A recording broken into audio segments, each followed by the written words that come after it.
ہمارے قائد، ہمارے امیر قبلہ حضور امیر سنی دعوت اسلامی کا خطاب انشاءاللہ ہونا ہے۔ اس دنیا کے اندر انسان کچھ چیزیں چاہتا ہے، ایک تو وہ عزت چاہتا ہے اور ایک اچھا مکان، اچھا ٹھکانہ چاہتا ہے۔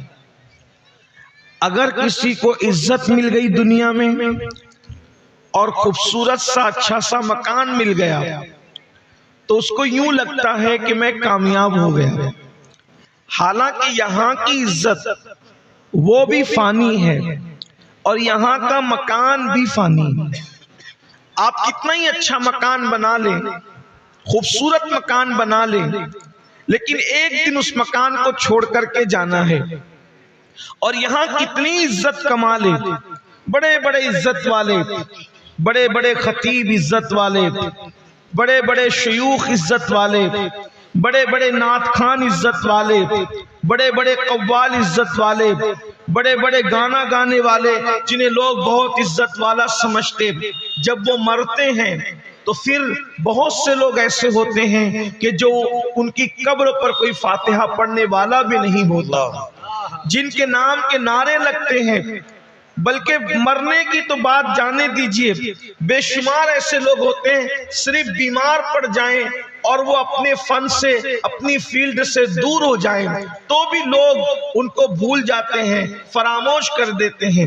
یہ دنیا کی عزت ہے جس کے لیے انسان مارا مارا پھرتا ہے، کوشش کرتا ہے، دنیا کا مکان ہے، دنیا کی روزی روٹی ہے، اس کے لیے انسان رات و دن محنت کرتا ہے، کوششیں کرتا ہے، کاوشیں کرتا ہے۔ عزت کے لیے کوشش کرنا بھی چاہیے، مکان کے لیے کوشش کرنا بھی چاہیے، روزی روٹی کے لیے کوشش کرنا بھی چاہیے، سب اپنی جگہ ہے۔ لیکن میرے بھائیوں، آج ایک ایسا نسخہ لے کر ہم آپ کی بارگاہ میں آئے ہیں کہ آپ اگر اس پر عمل کر لیں تو انشاءاللہ آپ کو صرف دنیا میں نہیں، دنیا میں تو عزت ملے گی ہی ملے گی، لیکن اللہ آخرت میں بھی آپ کو عزت عطا فرمائے گا، اور اللہ آپ کو جنت میں داخل کرنے کا وعدہ فرما رہا ہے۔ اس لیے کہ یہ نسخہ ہمارے اپنے گھر کا نہیں ہے، یہ نسخہ ہمارے اپنے اساتذہ کا نہیں ہے، بلکہ یہ نسخہ اللہ رب العزت کے قرآن میں موجود ہے۔ ہمیں کرنا کیا ہے؟ اللہ اکبر، ایک کام کرنا ہے، بس ایک کام کر لو۔ اللہ عزت کا وعدہ بھی کر رہا ہے، اللہ جنت کا وعدہ بھی کر رہا ہے۔ وہ کام کیا ہے؟ کتنا آسان ہے جنت میں جانا، کتنا آسان ہے جہنم سے بچ جانا، لیکن انسان اس کے باوجود بھی علم نہ ہونے کی وجہ سے غفلت کا شکار ہے۔ انسان جو ہے اللہ اکبر غفلت کا شکار ہو کر، دین سے دور ہو کر اپنی آپ کو تباہ اور برباد کر رہا ہے۔ جنت کیسے ملے گی؟ جنت میں کیسے جاؤ گے؟ ہمارے علماء اور مشائخ سے اسٹیج جو ہے وہ بھرا ہوا ہے۔ یہ لائٹ بند کر دیں تو مجھے تھوڑی آسانی ہو۔ ایک بار درود شریف پڑھیں آپ۔ اللہم صلی علی سیدنا۔ ایک آدمی آئیے گا کوئی، اور ایک آدمی آ کر کے بند کیجیے گا، لائٹ آپریٹر ایک آدمی۔ ایک بار بلند آواز سے درود شریف پڑھیں۔ اللہم صلی علی سیدنا مولانا محمد وعلی آل سیدنا مولانا محمد۔ الجود والکرم بلند آواز سے پڑھیں۔ وبارک وسلم صلاۃ و سلام۔ اللہم صلی علی سیدنا مولانا محمد وعلی آل سیدنا مولانا محمد وعلی آل سیدنا مولانا محمد۔ اس کو ہٹا دیجیے حضرت، اس کو ہٹا دیجیے، اسی میں ارے باپ رے باپ، اس کو ویسے رہنے دیجیے نا، وہ اس میں سے زیادہ نکل جائے گا، اڑتا رہے گا، اڑتا رہے گا۔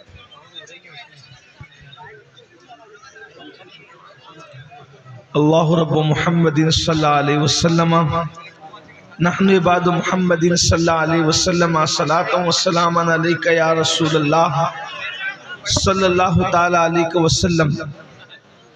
اور جنت جو ہے آخرت میں خوبصورت ٹھکانہ ہے، جنت میں اللہ کا دیدار ہونا ہے، جنت میں رسول اللہ کا دیدار ہونا ہے، جنت میں اولیاء کرام کا دیدار ہونا ہے، جنت میں انبیاء کرام کا دیدار ہونا ہے۔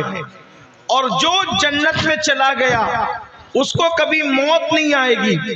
جو ایک مرتبہ جنت میں چلا گیا پھر وہ جنت سے کبھی نکالا نہیں جائے گا۔ جو جنت کے اندر داخل ہو گیا اِلَّا قِيلًا سَلَامًا سَلَامًا، اس پر سلامتی ہی سلامتی ہے۔ جو جنت میں داخل ہوا اللہ اس کو سلام فرمائے گا، فرشتے اس کو سلام کریں گے۔ لیکن جنت ہے کتنی سستی، ایک ہی کام کرنا ہے۔ قرآن کہہ رہا ہے بڑی معذرت کے ساتھ، جنت میں جانے کے جو نسخے تم نے اپنی طبیعتوں سے خود ایجاد کر رکھے ہیں اس سے جنت نہیں ملے گی۔ جنت اللہ رب العزت کے بتائے ہوئے طریقے پر ملے گی۔ کیسے جنت ملے گی؟ تو قرآن ایک ہی نسخہ عطا کرتا ہے۔ اللہ ارشاد فرماتا ہے ان تجتنبوا کبائر ما تنہون عنہ، اگر تم اپنے آپ کو بچا لو گناہ کبیرہ سے، بڑے گناہوں سے، اگر تم اپنے آپ کو بچا لو اور تم بڑے گناہوں سے بچ جاؤ تو اب اللہ رب العزت فرما رہا ہے کبیرہ گناہوں سے، بڑے گناہوں سے بچو گے تو اللہ پاک ارشاد فرماتا ہے وَنُكَفِّرْ عَنْكُمْ سَيِّئَاتِكُمْ، تو جو تمہارے دوسرے گناہ بڑے گناہوں کے علاوہ جو چھوٹے گناہ ہیں اللہ یوں ہی اس کو معاف کر دے گا، اللہ رب العزت اس کو بخش دے گا۔ وَنُدْخِلْكُمْ مُدْخَلًا كَرِيمًا، اور اللہ تمہیں عزت کی جگہ اس جنت میں اللہ تم کو داخل فرما دے۔ بڑے گناہوں سے بچو، گناہ کبیرہ سے بچو، اللہ چھوٹے گناہوں کو معاف کر کے عزت کے ٹھکانے میں تمہیں داخل کرے گا، جنت میں داخل فرمائے گا۔ اب بڑے گناہ کیا ہے یاد رکھیں، بعض لوگوں نے کہا 7 بڑے گناہ ہیں، بعض لوگوں نے کہا 10 بڑے گناہ ہیں، بعض لوگوں نے کہا 70 بڑے گناہ ہیں، بعض لوگوں نے کہا 700 بڑے گناہ ہیں۔ اللہ اکبر۔ لیکن ایک بات میں آپ سے کہہ دوں، مجھے ایک بات بڑی خوبصورت لگتی ہے، سیدنا مولائے کائنات کرم اللہ تعالی وجہ الکریم کی آپ ارشاد فرماتے ہیں چھوٹے بڑے گناہ کی بات چھوڑ، بات یہ ہے کہ تو نافرمانی کس کی کر رہا ہے۔ اللہ اکبر۔ تو اتنے بڑے رب کی نافرمانی کر رہا ہے، اگر گناہ چھوٹا بھی ہو تو اللہ اکبر وہ گویا کہ بڑے رب کی نافرمانی ہے۔ اللہ اللہ، میرے آقا صلی اللہ علیہ وآلہ وسلم کے دیوانوں اور سیدنا فاروق اعظم رضی اللہ تعالیٰ عنہ ارشاد فرماتے ہیں کہ گناہ کوئی بھی ہو، مجھے تو اتنا سمجھتا ہے انسان کوئی بھی گناہ کرے اس سے رسول اللہ کا دل دکھتا ہے، آقا کے دل کو تکلیف پہنچتی ہے۔ اللہ اکبر۔ آج ہم گناہوں کے اندر ڈوبے چلے جا رہے ہیں، اب ہم گناہوں کے نتیجے پر نظر نہیں رکھتے، گناہوں کے انجام پر نظر نہیں رکھتے۔ حیرت کی بات یہ ہے اگر ہاتھ میں چھری ہو تو انسان چھری کو سنبھال کر کے اس سے پھل کاٹتا ہے کہ میرا ہاتھ نہ کٹ جائے، سامنے آگ جل رہی ہو اس سے اپنے آپ کو بچانے کی کوشش کرتا ہے۔ نادان انسان، اگر چھری سے ہاتھ کٹے گا تکلیف ضرور ہوگی لیکن تو ہمیشہ کے لیے برباد نہیں ہوگا۔ دنیا کی آگ کی چنگاری اگر تیرے جسم پر آ گئی چھالا تو آئے گا لیکن تو ہمیشہ کے لیے برباد نہیں ہوگا، مگر یہ گناہ تجھے اور تیری نسلوں کو برباد کر رہے ہیں۔ آؤ حدیث رسول سنو، اپنے بچوں کے مستقبل کو تباہ کرنے والوں، ماں باپ کے گناہ بچوں کو تباہی کے دہانے پر لے جاتے ہیں، بچوں کو بربادی کے دہانے پہ لے جاتے ہیں۔ او ماں باپ، تم کیسے ماں باپ ہو؟ اپنے بچوں کی دنیا کی راحت کے لیے اپنا وطن چھوڑ کر کوئی کلکتہ کاروبار کے لیے جا رہا ہے، کوئی دلی کاروبار کے لیے جا رہا ہے، کوئی ممبئی کاروبار کے لیے جا رہا ہے۔ بتاؤ وطن چھوڑ کر کے بے وطن در در بھٹکنے والوں کیوں بھٹک رہے ہو؟ اسی لیے نا کہ تمہارے بچوں کا مستقبل اچھا ہو جائے، تمہارے بچوں کا مستقبل بہتر ہو جائے۔ مگر سنو، اگر تم نے دولت جمع کر لی تو بچوں کا مستقبل بہتر نہیں ہوگا اس سے، کیونکہ اللہ پاک ارشاد فرما رہا ہے دل کے کانوں سے حدیث سننا، پوری تقریر یاد رہے نہ یاد رہے، یہ حدیث دل پر لکھ کر لے جانا۔ اللہ رب العزت خود فرماتا ہے، حدیث قدسی ہے کہ جب بندہ میری اطاعت کرتا ہے، میری فرما برداری کرتا ہے، یعنی نیک عمل کرتا ہے، اللہ فرماتا ہے میں اس سے راضی ہو جاتا ہوں اور اس کو برکت عطا کرتا ہوں، اور اللہ کی برکت کبھی ختم ہونے والی نہیں ہے۔ برکت کیسے ملے گی؟ تعویذات سے نہیں۔ برکت کیسے ملے گی؟ صرف کسی کا چہرہ دیکھنے سے نہیں۔ برکت کیسے ملے گی؟ صرف بزرگوں کے ہاتھ چومنے سے نہیں۔ اللہ فرما رہا ہے، اس کا مطلب یہ نہیں کہ میں آپ کو منع کرنے آیا کہ بزرگوں کے ہاتھ نہ چومو، ایسی بات نہیں۔ چومو، تعویذات بھی لو، بزرگوں کی زیارت بھی کرو، لیکن اصل برکت کہاں سے ملے گی؟ اللہ فرما رہا ہے جب تم میری فرما برداری کر کے مجھے راضی کرتے ہو، اللہ اللہ، جب تم میری فرما برداری کر کے تم مجھے راضی کرتے ہو تو میں تمہیں نہ ختم ہونے والی برکت عطا کرتا ہوں۔ سبحان اللہ، کبھی ختم نہیں ہوگی برکت، نسلوں تک باقی رہے گی، صدیوں تک باقی رہے گی۔ اور پھر دوسرا رخ سنو، پھر اللہ فرماتا ہے جب کوئی میری نافرمانی کرتا ہے اور جب کوئی گناہ کرتا ہے تو میں اس سے ناراض ہو جاتا ہوں۔ توجہ کرنا، اپنے بچوں کی شکل اپنے ذہن میں لاؤ، اپنے پوتا پوتیوں کی شکل اپنے ذہن میں لاؤ، اپنے نواسے نواسیوں کی شکل اپنے ذہن میں لاؤ۔ اللہ فرما رہا ہے، سچا خدا فرما رہا ہے جب تم میری نافرمانی کرتے ہو تو میں تم سے ناراض ہو جاتا ہوں اور پھر تم پہ لعنت کرتا ہوں، لعنت، اور وہ لعنت تمہاری 7 پشتوں تک باقی رہتی ہے۔ اللہ اکبر، پوچھو ان علماء سے لعنت کا مطلب کیا ہے؟ ایک عام آدمی کی لعنت تم پہ پڑ جائے تو تم اللہ کی رحمت سے دور ہو جاؤ، جب اللہ کی لعنت تم پہ پڑے گی اور تمہاری 7 پشتوں تک پڑے گی تو پھر تمہیں رحمت کیسے نصیب ہوگی؟ تم رحمت الہی کے مستحق کیسے ہوں گے؟ اللہ اکبر، پتہ چلا گناہوں سے 7 پشتوں تک لعنت پہنچتی ہے، 7 پشتیں برباد ہوتی ہے، 7 پشتیں تباہ ہوتی ہے۔ اے مسلمانوں، اسی لیے اللہ فرما رہا ہے گناہ کبیرہ سے بچو۔ اب گناہ کبیرہ کیا ہے؟ جتنی وقت میں گنجائش ہے، 1 گھنٹے کا وقت میرے پاس تھا جس میں سے 10-15 منٹ کا وقت جا چکا ہے، 40-45 منٹ کے ٹائم میں اب میں آپ کے سامنے جلدی جلدی گناہ کبیرہ کی فہرست پڑھتا ہوں۔ یہ گناہ کبیرہ کیا ہے تاکہ آپ ہم اس سے بچ سکیں۔ سب سے پہلے گناہ کبیرہ، اللہ اکبر، جو سب سے بڑا اکبر الکبائر ہے، یعنی سب سے بڑا گناہ ہے۔ ایسا گناہ، ہر گناہ بخش دیا جائے گا لیکن یہ گناہ نہیں بخشا جائے گا، اس کو شرک کہتے ہیں۔ شرک، شرک سے بچو۔ شرک کیا ہے؟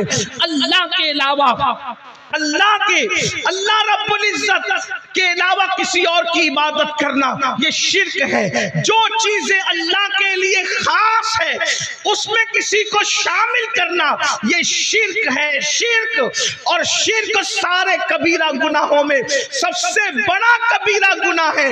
اللہ شرک کو معاف نہیں کرے گا۔ آج مسلمانوں کا حال کیا ہو گیا ہے؟ معاذ اللہ، بہت سارے مسلمان بت خانوں کی طرف بھی بڑھتے ہیں، فلموں میں دیکھ کر کے، سیریلوں میں دیکھ کر کے ایمان لوگوں کا کمزور ہو رہا ہے۔ چلو مسجد میں بات نہیں بنتی تو پھر بت خانوں کی طرف بھی چلو۔ یاد رکھنا مسلمانوں، اچھی طرح یاد رکھنا، تمہارے اور میرے اللہ کے علاوہ کسی کی طاقت نہیں، کسی کی قوت نہیں، کسی کی شان و شوکت نہیں۔ ارے نادان، اپنے اللہ کی طاقت کا اندازہ لگا کہ اپنے اللہ کی شان کیا ہے، جس کو تو وحدہ لا شریک مانتا ہے، جس کو تو الہ مانتا ہے، جس کو تو خدا مانتا ہے، اس کی شان کیا ہے؟ بتا اس کی شان تجھے۔ اللہ اکبر، محمد